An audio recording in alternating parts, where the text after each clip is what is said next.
चौकी इंचार्ज को पड़ गया भारी।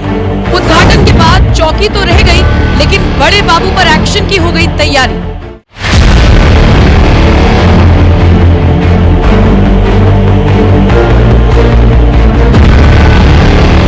रमजान का पाक महीना चल रहा है। ऐसे में नेता राजनेता चाहे पक्ष के हों या विपक्ष के, जोर शोर से इफ्तार पार्टी का आयोजन कर रहे हैं। इसलिए नहीं कि वो मुस्लिमों के सबसे बड़े हितैषी हैं, इसलिए कि अपने आप को मुस्लिमों का सबसे बड़ा हितैषी साबित करना चाहते हैं। और फिर वोट बैंक भी तो है अच्छा खासा।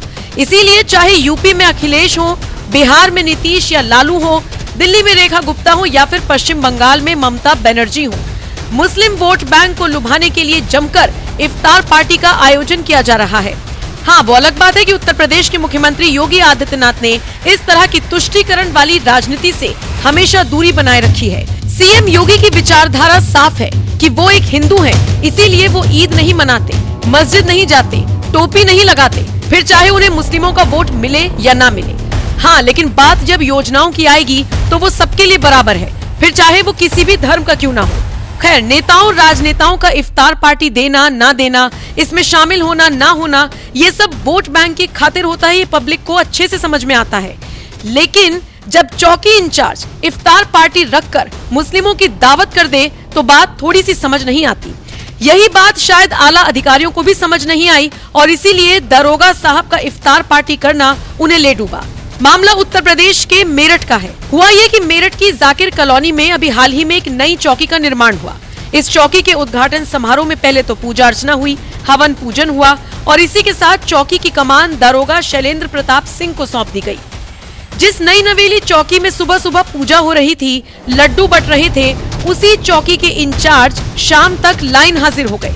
वो इसलिए क्योंकि दरोगा साहब सेक्युलर बनने के चक्कर में चौकी में इफ्तार पार्टी आयोजित करा बैठे। मतलब जिस चौकी में सुबह पूजा हो रही थी, उसी में शाम को मुस्लिम समुदाय के लोग जुटे थे इफ्तारी करने के लिए। यही इफ्तारी देना दरोगा के लिए मुसीबत बन गया। ऐसा वीडियो वायरल हुआ कि शाम होते होते बेचारे लाइन हाजिर कर दिए गए। मतलब चौकी तो रह गई, लेकिन चौकी इंचार्ज 12 घंटे के अंदर अंदर आउट हो गए। बिना सीनियर को बताए चौकी में इफ्तार पार्टी करना एसएसपी विपिन ताड़ा को पसंद नहीं आया और उन्होंने सख्त एक्शन ले लिया। विपिन ताड़ा ने शैलेंद्र प्रताप सिंह को लाइन हाजिर होने के निर्देश जारी कर दिए। चौकी में इफ्तार पार्टी करने वाले दरोगा जी पर तो एक्शन हो गया, लेकिन इस पर अलग अलग प्रतिक्रियाएं आने का सिलसिला थमने का नाम नहीं ले रहा। फिलहाल आपका इस खबर पर क्या कहना है, कमेंट करके अपनी राय हमें जरूर बताइएगा। बाकी हाल ही में सीएम योगी ने एक पॉडकास्ट दिया जिसमें उन्होंने रंग से परहेज करने वाले और इससे अपने धर्म भ्रष्ट होने की बात करने वालों को करारा जवाब दिया है। सुनिए योगी आदित्यनाथ ने क्या कुछ कहा। रामनवमी में शोभा यात्रा निकाले जाएंगे।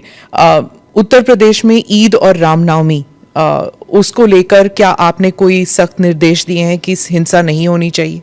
देखिए, हम लोग समय समय पे प्रशासन के साथ बैठते हैं और पहले से ही इसके लिए एक एसओपी हम लोगों ने तैयार करके रखी हुई है। और उत्तर प्रदेश पहला राज्य है जिसने माननीय उच्चतम न्यायालय के ही निर्देशानुसार धर्मस्थलों के माइक को, जो उसके परिसर के बाहर आवाज आती थी, उसको कंट्रोल कर किया है या उसको उतारा है, कंट्रोल किया है इस संवाद के माध्यम से।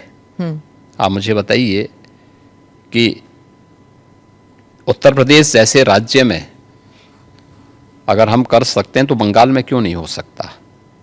यहाँ पर होली पर भी मस्जिद के ऊपर टार्पलिन चला गया था। देखिए, अब रंग खेल रहे हैं तो हो सकता गया, तो उससे कोई अस्तित्व खराब तो नहीं हुआ किसी का। आप मुझे बताइए, पहले तो कभी नहीं हुआ था। ऐसा नहीं है। आप मुझे बताइए, मुहर्रम में जुलूस निकलते हैं, क्या उनका झंडे की छाया मंदिर के आसपास या किसी हिंदू घर के ऊपर नहीं पड़ती है क्या? क्या उससे हिंदू घर अपवित्र हो जाता है क्या? ये सख्त निर्देश हैं कि भाई जिसको रंग से परहेज है उस पर मत डालना, लेकिन फिर भी पड़ गया है और प्रशासन उसको साफ करके फिर से नगाई पुताई कर दे रहा है। ये कौन सी बात है? क्या रंग बिरंगे कपड़े पहनते नहीं? हिंदू से ज्यादा रंग बिरंगे तो मुसलमान ही पहनता कपड़ा, तो फिर रंग से परहेज क्यों? यानी तो दोहरा आचरण है। तो क्या रंग बिरंगी कपड़े पहने, लेकिन अगर रंग पड़ जाए तो हाय तौबा मचाते हैं? ये नहीं हो सकता है। ये दोहरा आचरण क्यों मचाते हो जी? अरे गले मिलो। बहुत सारे मुसलमानों ने रंग में होली खेली है। शाहजहांपुर में तो नवाब साहब की पूरी झांकी निकलती, शोभा यात्रा ही निकलती वहां पे। तो हमने महाकुंभ के दौरान भी देखा था कि कई मुसलमान आए थे। तो क्या दिक्कत है? हाँ, अच्छी बात थी। अगर कोई अपने को भारतीय मानता है, कुंभ तो सभी भारतीयों का है और आना चाहिए कुंभ में। मैंने तो कहा था जो भारतीय बनकर के आएगा, श्रद्धा भाव के साथ आएगा, उसका स्वागत है। महाकुंभ लेकिन के- अगर कोई किसी नकारात्मक मानसिकता के साथ आता है तो स्वीकार्य नहीं।